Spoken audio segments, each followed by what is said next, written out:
Hey guys, Josh from soccerreviewsforyou.com, bringing you the best soccer cleats / football boots that nobody wears for 2016. Now there is a video that went up several years ago on my channel with basically the same title for the year 2014. That video was very well received in kind of my earlier days of doing YouTube, and ever since then a lot of you guys have been requesting an updated version, so that's what you're getting today.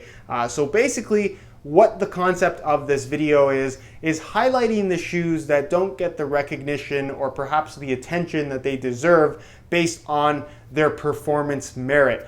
So what I mean by that is obviously there are certain shoes that get most of the marketing attention. The Superfly 4, the Magista Obra, the A16 Plus Pure Control are three that come to mind as of right now, where if you're considering a brand new pair of high-end shoes, those are probably the first couple that you're going to think of, and for a lot of people it's going to be the only couple that they consider at all. What this video series is all about, or what this video is all about, is highlighting the shoes that are really, really good, underrated if you will, that you probably wouldn't consider if you're looking to buy a brand new pair of high-end shoes. So if you're somebody who is on the market for a brand new pair and you want to consider all your options, or perhaps you're just looking for something that is a little bit more different, a little bit more unique, and not something that you're going to see every single day, you may find this video very, very helpful. So without further ado, let's get into what I believe to be the most underrated and the best shoes that nobody wears for 2016. To start things off, I thought I would highlight what is probably one of the more obvious choices when it comes to underrated shoes and underrated brands, especially amongst soccer cleat enthusiasts,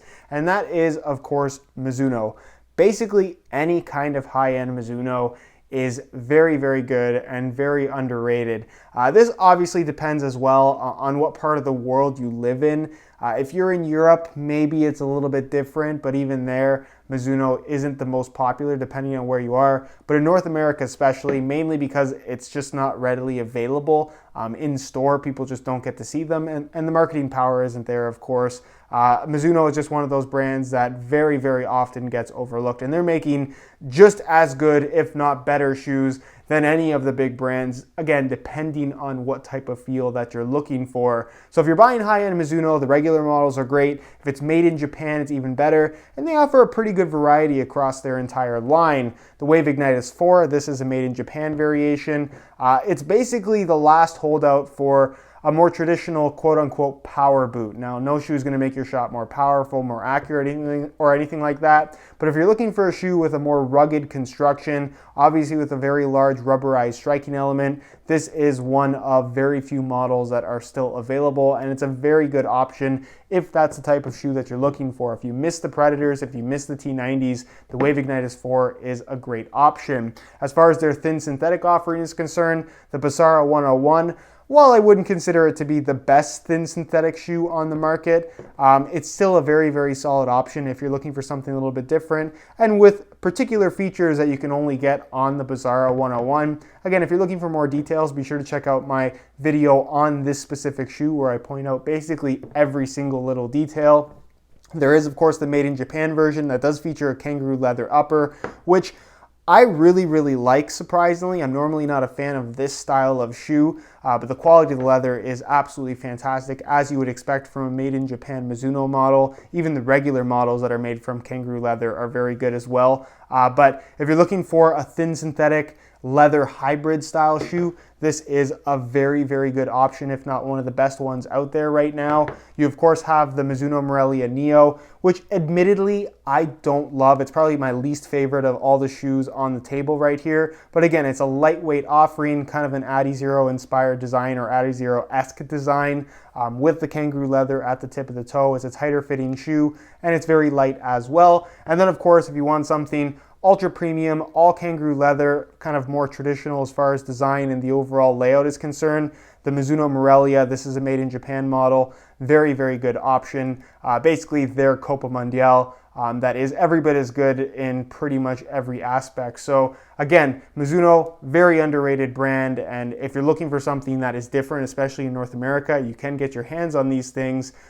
It's just a matter of taking the plunge and picking Mizuno over something like Nike and Adidas. Next, I want to highlight Under Armour. Kind of like Mizuno, a very, very underrated brand, but more understandably so. When they first jumped into the soccer cleat market years and years and years ago, their first couple of shoes were honestly not that great. They were questionable to say the least. But over the last couple of years, they've made some huge improvements, and they're truly producing some high quality premium top end models that are worth your consideration if this is the type of feel that you're looking for. Now, I have their two top end models available at the moment, the Clutch Fit 2 and the Speed Form. My favorite of the two is actually the Clutch Fit. This is actually one of the shoes that I wore a lot this last summer. This is more recent as far as releases go, but the Clutch Fit 1 I wore quite a bit. I really like the Clutch Fit 2 as well. They made some improvements over the original, and the Speed Form is a very unique shoe as well. If either of these two shoes interest you in any way,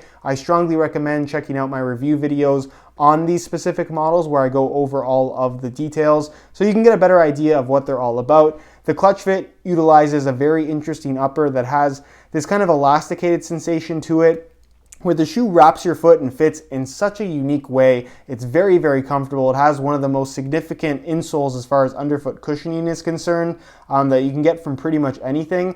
And as far as thin synthetics go, this is arguably the most comfortable shoe that you can get in that particular category, just based on general softness, flexibility, as well as, again, underfoot cushioning. So a lot on offer here with the Clutch Fit 2. And then the Speed Form model, it's a thin synthetic shoe kind of like the Clutch Fit, although the synthetic is entirely different, a little bit more solid, a little bit stiffer in its overall construction. But what's very unique about this shoe is its one-piece internal construction. There's no insole. The liner is attached directly to the bottom of the shoe. They have little pads kind of inserted throughout. There's nothing to slide around on the inside. And because there is no insole, you're sitting very close to the top of the sole plate. You feel very connected to this shoe when you're actually wearing it. That's the best way to describe it. And again, it feels unlike anything else out there. So again, depending on what you're looking for, these are two very, very solid options on Under Armour. And I think the Under Armour brand in general, they're making strides in other areas, basketball more specifically. I think a lot of people are giving them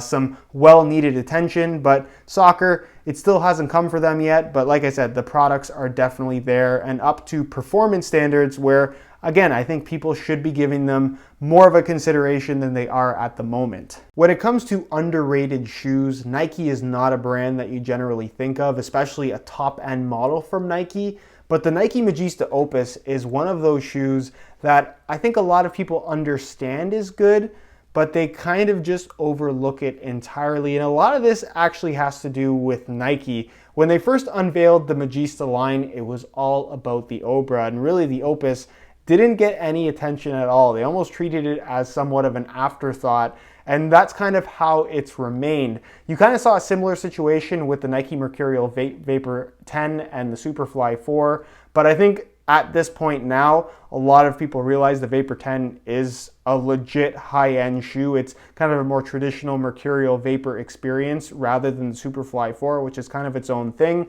And just like the Vapor and the Superfly, the Obra and the Opus don't really compare to each other. But what the Opus does have on offer is what a lot of people complained about with the Magista Obra, is that it was nothing like the Nike CTR 360 Maestri 3 that it technically replaced. With that said, the Magista Opus, as I've said in many of my videos before, is the unofficial Maestri 4. So if you are a big fan of the CTR 360 Maestri lineup, the 1, 2, or 3, the Magista Opus is the next logical step if you're looking for something that is at least somewhat similar when it comes to fit and feel. This has a Kanga-lite upper that has obviously cutouts throughout with a mesh base to it. It's a fairly thin upper as far as Kanga-lite uppers go from Nike, but it's very flexible, very natural on your foot. The shoes are extremely lightweight. This is the second lightest top-end model currently on offer from Nike, believe it or not. It's lighter than the Obra, lighter than the Superfly 4, almost quite as light as the Vapor 10, which is surprising based on how it looks. But again, there's just a lot on offer with the Nike Magista Opus. I do have a playtest video of this shoe up, so if you want to check that out, I'll leave an annotation on screen. You can see the shoes in action. I talk more about little performance details that these have. But again, if you are considering a Nike shoe right now, the Magista Opus, it probably isn't a shoe that you were considering, but it definitely is worth a look, again, depending on what you want. Sticking with the theme of brands you wouldn't necessarily consider to be underrated, we have the Adidas Ace 16.1. This is, again, kind of a similar situation to the launch of the Superfly 4 and the launch of the Magista Opera from Nike.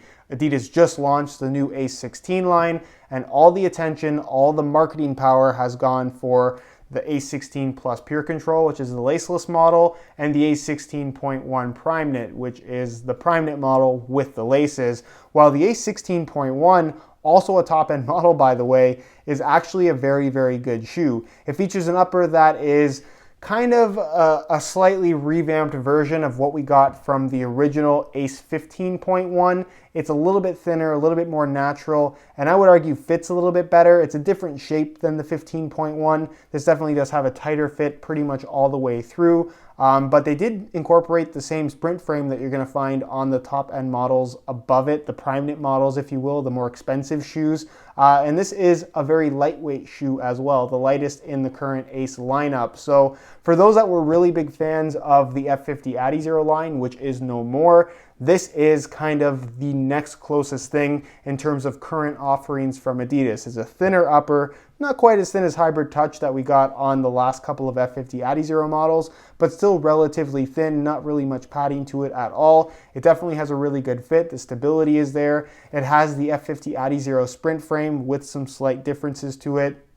Pretty much the exact same stud pattern as well, and it's a comfortable shoe as to go along with all of that. So again, Ace 16.1 in the synthetic upper variation, very, very strong option, again, if you were a fan of previous F50 Adizero models. The next shoe that I wanted to highlight is the Puma Evo Speed 1.4. This is not the SL model that got a lot of attention upon its release, the shoe that's only supposed to last 10 games. These will last more than 10 games, and actually they're fairly durable as far as thin synthetic lightweight shoes go. With that being said, this is really the first Evo Speed model in a synthetic upper variation that I'm truly happy with the overall feel and performance of.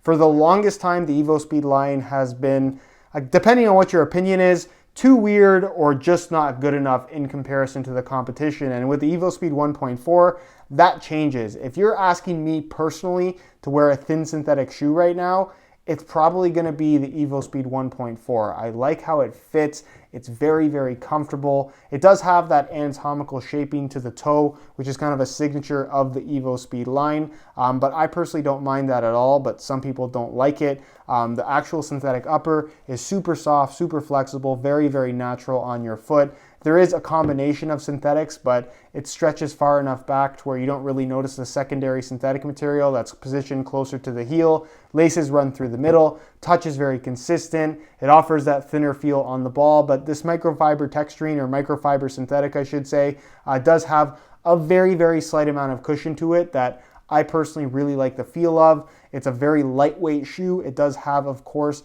their speed track system and their super lightweight sole plate. It's flexible in the right places, and it offers a very good and very aggressive stud pattern as well, which is kind of what you're looking for from this style of shoe. So again, if you were considering something like the Nike Mercurial Vapor 10, which is a fantastic shoe, probably the best if you're looking for a really tight, super thin shoe. Nothing really does it better than the Vapor 10, but if you perhaps want something that isn't quite as thin and isn't quite as tight, but still offers a similar type of feel, the Evo Speed 1.4, again, very, very solid option that is definitely worth your consideration. And because it isn't the most popular, you can pick it up for some absolutely unbelievable prices in some of the older colorways right now. Next, we have two shoes, again, from big brands like Adidas and Nike, the Adidas Copa Mundial and the Nike Premier. Now, I know it's kind of a little bit of a stretch to say that the Copa Mundial is underrated, but I think amongst a younger generation of players, the Copa is a shoe that a lot of kids just won't even look at. They won't try it on. They just won't consider it at all. and for a lot of kids, the Nike Premier kind of falls into the same category. Now, this is a style of shoe that, granted, is not the most popular based on what a lot of younger kids want, but if you want something with premium soft kangaroo leather that's kind of no nonsense, more about simplicity as opposed to kind of flash and the latest and greatest, these are two very, very solid options if that's what you're looking for. The Copa, made in Germany, the quality of the leather is still some of the best that you can get from any soccer shoe, period. You have leather across the entire upper. It's a shoe that'll fit pretty much anybody. Is it the best sole plate and stud pattern? By today's standards, not really, but it definitely still will get the job done. And again, if you want something that is as simple as it gets, the Copa Mundial definitely has that on offer. With the Nike Premier, it's essentially a modernized version of the Copa. I do have a comparison video between these two shoes. If you want to check that out, I'll leave an annotation on screen. I go over all the differences, and if you are trying to decide between the two, that video should help you out tremendously. But with the Nike Premier, is the quality as good? No. But it definitely is very, very good. I still will say that this is the best quality kangaroo leather you can get on a high-end Nike shoe, even better than the Tiempo Legend 5 or the Legend 6, in my opinion. It's a little bit thinner than what you get on the Copa, and unlike the Copa, this does have more of a modern shape to it, so it'll fit a little bit more snug and have a feel that is more familiar if you've never really worn a leather shoe before, where the Copa does fit and has kind of unique sizing as well. It fits a little bit strange at first. It requires a lot of break-in time where you don't necessarily have that same issue with the Nike Premier, and it has a little bit more of a modern sole plate and stud pattern as well that is going to provide slightly more aggressive traction. So again, these are both really, really solid options. It just depends on what you're looking for. And again, while a lot of the attention nowadays is on the latest and greatest technologies, there's something to be said about simple kangaroo leather soccer shoes that just offer a very soft touch, a very soft feel on foot, and just a really, really high level of comfort and flexibility. If that's something that you're interested in, these are two very, very solid options that you should consider. The final shoe that I'm going to point out to you guys is the New Balance Bizzaro. Now, this is a shoe that actually saw some pretty good attention when it was first released, but since then, the hype has definitely died down, and I think a lot of people have just disregarded the New Balance Bizzaro. It's actually a pretty good shoe.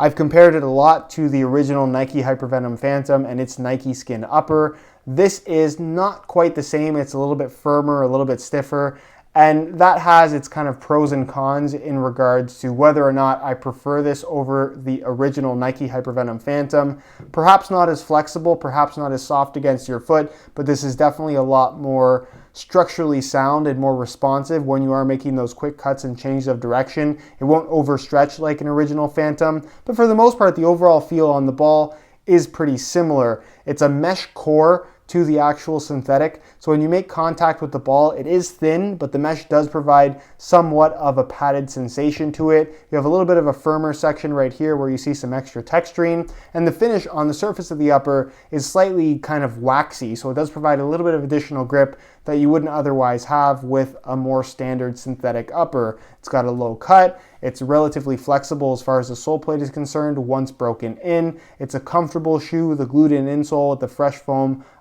actual material is pretty good as well. And the stud pattern performs quite well in terms of traction and is also very, very stable. So again, if you're looking for something different with kind of a synthetic upper variation, a thin synthetic upper that is more like the original Hypervenom Phantom 1, the New Balance Bizzaro is definitely one of those very solid options out there that a lot of people just don't consider. All right, guys, that is it for what I think that are the best soccer cleats slash football boots that nobody wears for 2016. Are there other shoes that I didn't include in this video that perhaps could have been included? Absolutely. I think you could make a pretty strong argument for a couple of different Umbro models. You could make some strong arguments for Asics as well. But for me personally, the shoes that I did feature in this video are what I truly believe are very, very good performers that a lot of people just kind of disregard because, again, they're not the most popular models out there. Of course, if you have any questions regarding any of the shoes that I talked about in this video, be sure to leave your questions down below in the comments, and I definitely will get an answer out to you. And if you have any of your own recommendations or suggestions for other shoes that are underrated that I didn't talk about in the video, leave those down below in the comments as well, and everybody can find some help if that's what they're looking for. If you enjoyed today's video, found it helpful and informative, be sure to support it with a like. Subscribe if you haven't already for daily videos on all the latest and greatest soccer gear. You can find all my social media information linked in the description as well. And other than that, guys, hope you enjoyed today's video. And as always, thanks for watching.